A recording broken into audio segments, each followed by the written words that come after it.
This dashing woman stormed into Hanyu's psychiatric hospital. Unexpectedly, the seemingly weak and mild-mannered director showed no fear at all. He even mocked her by clapping sarcastically. But the very next second, Tara disarmed him with her bare hands, terrifying the director into collapsing onto the floor. Tara had come to avenge her younger brother. As her memories returned, she recalled that she once had a brother. Back then, she had escaped the orphanage with him, only to be hunted by a pack of trained attack dogs along the way. Tara was no match for them. She was bitten, and both she and her brother were eventually locked in a dark cell by Mayor Cho. Later, Mayor Cho and the director forcibly took her brother away. To prevent him from being killed, Tara agreed to do anything the director demanded. Upon hearing this, the director branded the number 50 onto Tara's body. From that day on, Tara began undergoing brutal physical training alongside others. This was the director's condition. If Tara wanted her brother to live a normal life, she had to become an elite assassin. Tara trained relentlessly and quickly rose to the top among the trainees. Eventually, she was granted a chance to see her brother again. But to her shock, she discovered that his chest was also branded with a number, 105. The noise of the venue snapped Tara back to reality. She rushed forward and snatched her daughter away from the director, warning her not to talk to strangers. However, the girl replied that this uncle wasn't a stranger. He was her father's friend. Realizing something was wrong, Tara confronted the director, demanding to know why he had come looking for Jaehyun. The director let out a sharp grin and remarked that Jaehyun was about to run for president. His brilliant life was just beginning, and how amusing it would be if it were suddenly destroyed. Just as Tara warned him not to touch her family, Jaehyun stepped onto the stage and exposed Tara under the spotlight, proudly introducing her to everyone as his wife. Overwhelmed by the media, Tara felt uncomfortable and quickly left the scene. Tara opposed Jaehyun's political ambitions, knowing that political rivals often dig up family histories to use as weapons. She feared their daughter might be hurt. Jaehyun, however, was confident. If he was going to become president, he was prepared to face attacks from the shadows. Besides, he trusted that Tara was a good woman. Those words stirred complex emotions in Tara's heart. After all, Jaehyun still didn't know she had once been an assassin. Lost in thought, Tara touched the scar on her neck and returned to the forest late at night to inspect the site of her battle with Mayor Cho. Bloodstains remained, but Mayor Cho was nowhere to be found. Inside her car, a blinking red signal device caught her attention. Before she could figure out what it was, Jesu arrived by car. Jesu claimed she had received a distress message from Tara and rushed over. Tara was confused. She had never sent such a message. At that moment, a shadow appeared in the distance. The detonator was triggered, and Tara's car exploded instantly. At the critical moment, Tara tackled Jesu to the ground, and both survived. Only then did Tara realize that someone had impersonated her to lure Jesu there, intending to kill them both. After returning home, Tara asked Jesu to keep the incident secret. She didn't want Jaehyun to worry. Jesu understood and readily agreed, but also urged Tara to stay safe, reminding her that she was her best friend. Touched yet guilt-ridden, Tara resolved to first find the person behind the assassination attempt before seeking Jesu's forgiveness. Enraged, Tara stormed back into Hanyu Psychiatric Hospital.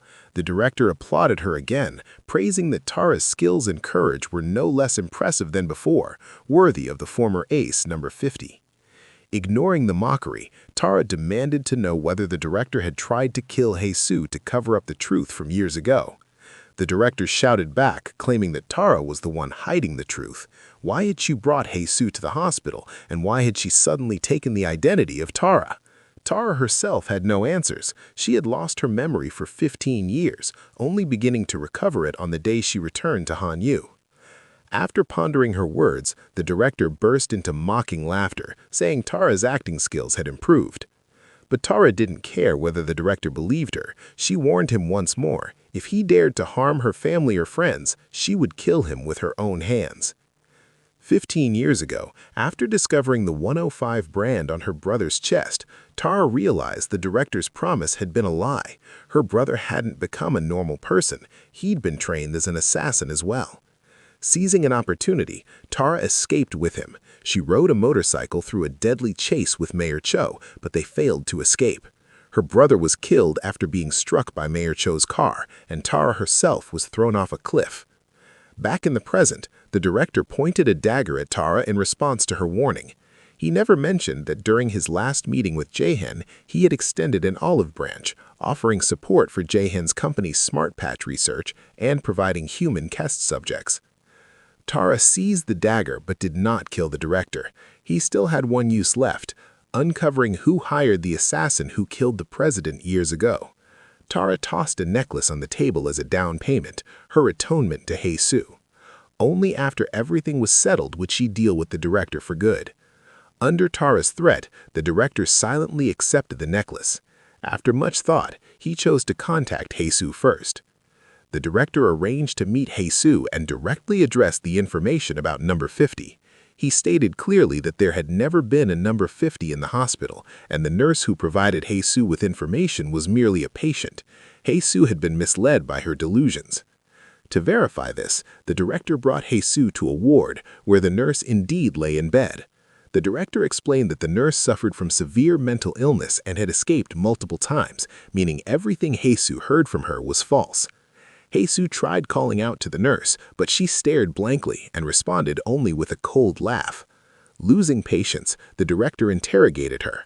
Under medication, the nurse revealed a name, Shang Pei, the man who told her to inform Jesu about number 50. The director seemed to recall the name. Shang Pei was the chief secretary to Daejung's father. At the same time, Daejung's father had people closely monitoring Jesu and the Jaehyun couple and searching for Yura, the woman who had an affair with his son. Meanwhile, as Tara returned home, she found a crowd of reporters waiting outside. Her worst fear had come true. An online article about her had surfaced, portraying her low-profile life as deeply mysterious. As the wife of a major presidential candidate, the story caused a sensation. Just as Tara was surrounded by reporters, a motorcycle pulled up and took her away. The rider was a male bodyguard Jaehyun had hired to protect her. It turned out Jesu had broken her promise and told Jaehyun about the attack and the car explosion, prompting him to hire protection. On Jesu's side, she received another gift box in her car. Inside was a photo of the real Tara with a friend, along with another picture of Tara. Written on the back was a message stating that the real Tara had a French friend named Sophie, and that the current Tara was an imposter. At the same time, Yura resurfaced. After disappearing, she used her charms to hide at Agachin's house, seemingly searching for something. After seeing the photos, the suspicious Jesu immediately contacted Sophie. From their conversation, she learned that the real Tara had already died.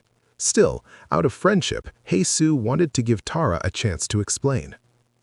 The next day, Jesu brought the photo to Tara and asked about Sophie. Tara avoided her gaze, claiming she had lost her memory and remembered nothing. Their conversation was interrupted when Tara's daughter arrived and tucked her hair behind her ear. Jesu noticed Tara's ear and froze in shock, her face turning pale before she quietly left. That night, Jaehyun went to the research institute and asked Dr. Liang whether anyone else knew about what had happened that night.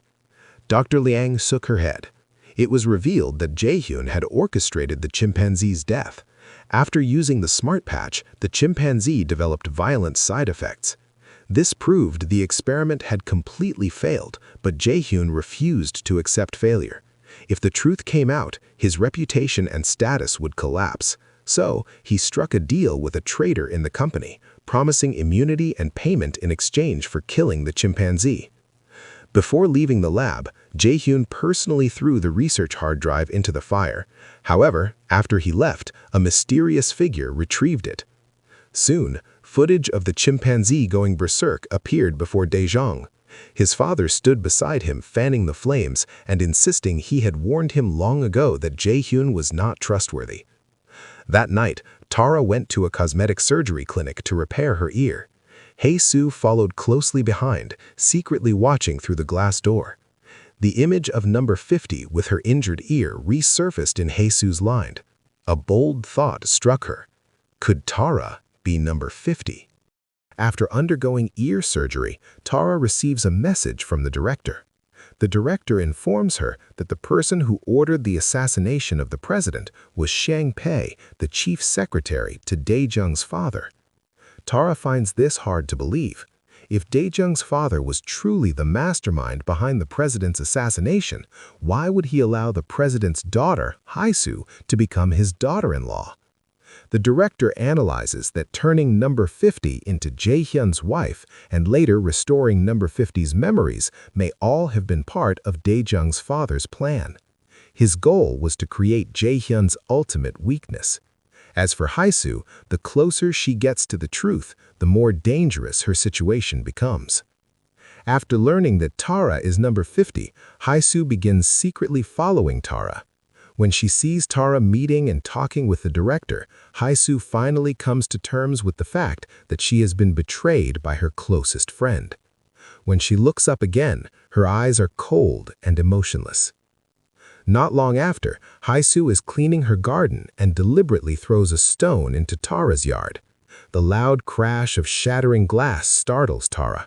When Tara comes outside to check, Haisu apologizes with a forced smile, claiming it was an accident, yet her eyes are filled with hostility. At the same time, Daejung's father tells his son that Jaehyun is the real culprit behind the chimpanzee's death and that Daejung's opportunity has finally arrived. He persuades Daejung to take over Jaehyun's company and merge it into the Jinbird group. Daejung's father also meets Jaehyun directly, openly revealing his ambition. He urges him to give up the company and cut ties with Daejung altogether. Seeing that the man has ill intentions, Jaehyun exposes some of Daejung's father's hidden past. Years ago, Jaehyun was Haisu's private tutor. On one occasion, he accidentally overheard Daejung's father arguing with the president. It turned out that a construction project overseen by Daejung's father involved corruption and resulted in a death which he covered up. The upright and principled president decided to correct the injustice and planned to hand the case over to prosecutors after his inauguration. No matter how Daejung's father appealed to their friendship, the president refused to back down. Daejung's father then threatened that if the president insisted on doing so, he would not let it go. Without his support, the president would never hold power. Later, the president died. Prosecutors never investigated Daejung's father. His Jinbird group soared to success and became the country's third-largest corporation. In fact, after the president's death, Daejung's father was the prime suspect. But by arranging his son's marriage to Jesu, he effectively cleared all suspicion. Even Jaehyun couldn't help but remark on how brilliant the move was. He declares that just like Daejung's father back then, he will do everything possible to protect what belongs to him. As for evidence proving Daejung's father murdered the president, Jaehyun has it. Hearing this, Daejung's father becomes visibly uneasy. Realizing Jaehyun isn't bluffing, he orders his chief secretary, Shang Pei, to gather all information on Jaehyun as a precaution. Afterward, Daejung confronts Jaehyun. Unable to accept his friend's betrayal, he smashes Jaehyun's computer in rage. Despite this, both men agree that since the chip experiment has failed, pushing human trials further would be too risky. However, Jaehyun insists on continuing. He explains that his motives have nothing to do with politics or money. He only wants to save Chao Jen, Daejung's older brother. The four of them used to be close friends. Once, because of a wager, they went mountain racing. Midway through, Chao Jen's brakes failed and the bike plunged off a cliff. He was critically injured, and the other three were consumed by guilt. Everything they are doing now is for Chao Jen. At that moment, Chao Zin is at home talking with his mother. He asks whether she still hasn't accepted Daozin. She replies that although she raised Daozin since childhood, Daozin's biological mother is unknown, and his existence threatens Chao Zin's status, so she refuses to accept him. As she finishes speaking, she removes her glasses. Instantly, Chaozin and the surroundings disappear. It turns out she is using virtual technology to meet him, while the real Chaozin lies unconscious in bed. Elsewhere, Tara searches the library for information about the Jinbird group and Haisu's father. Suddenly, her male bodyguard appears and pulls her into hiding. It turns out Xiang Pei has been tailing her. Tara had told the bodyguard not to follow her, but his loyalty made him worry about her safety. His words deeply moved Tara. Following her instructions, the bodyguard helps her collect information, and over time, Tara begins to accept him. She reaches out to shake her hand, willing to grow closer. But at that moment, the bodyguard seems distracted. Tara doesn't yet know that the number 105 is branded on his chest. He is her younger brother. Recently, Haisu caused chaos at Hanyu's psychiatric hospital. The hospital plans to sue the TV station. Haisu is suspended without pay, and she is banned from leaving the country. To redeem herself, she invites Jaehyun and Tara for an interview. When Haisu goes to find Tara, Jaehyun is bringing his campaign team home. He also hires a stylist to fully manage Tara's appearance. Coincidentally, the stylist is also Haisu's close friend. This meeting is thick with tension.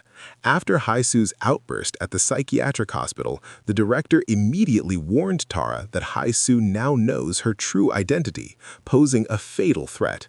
The director urged Tara to eliminate Haisu, or else Tara and her family will be the ones hurt. That night, when her daughter doesn't come home, Tara learns that Haisu picked her up. Panic-stricken, Tara immediately calls Haisu. After confirming her daughter is with her, Tara rushes out to retrieve the child. Hearing the anxiety in Tara's voice, Haisu pretends to be innocent and asks if Tara is worried she might hurt the child. Deep down, Haisu feels regret, realizing Tara never truly trusted her. After hanging up, Haisu secretly resolves to destroy everything Tara holds dear. Ignoring the bodyguard's warnings, Tara drives off to find her daughter. Watching her leave, the bodyguard recalls how, upon learning Tara was the sister who abandoned him, the director assumed he would care about their sibling bond. Instead, he stated coldly that he had no sister and that he could kill Tara at any time if ordered. Soon, Tara catches up to Haisu on the road and desperately shouts for her to stop. But on this dark night, another event unfolds. Yura, a woman, goes to Daejong's house looking for him, only to be confronted by Daejong's father. She immediately kneels and begs for mercy, saying she cannot live without Daejong and pleading to be allowed to stay by his side in secret. At that moment, Daejong returns home. Without hesitation, his father slaps him and scolds him for his reckless relationships, ordering him to send Yura abroad immediately, never to return. A heated argument erupts between Daejong and Yura. Yura threatens to tell Haisu everything, but Daejong turns the tables and threatens her instead. His stance is firm. He will never leave Haisu. If Yura dares to destroy his family, he will show no mercy. Just then, Achan, a man, comes looking through Yura and overhears their conversation.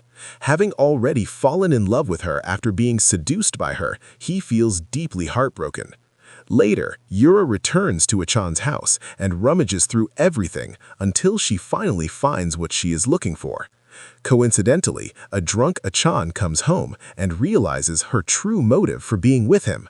When he tries to take the item back, Yura escapes outside, with a man in black following her. Yura hides in a basement. Just as the man in black is about to find her, he suddenly turns away.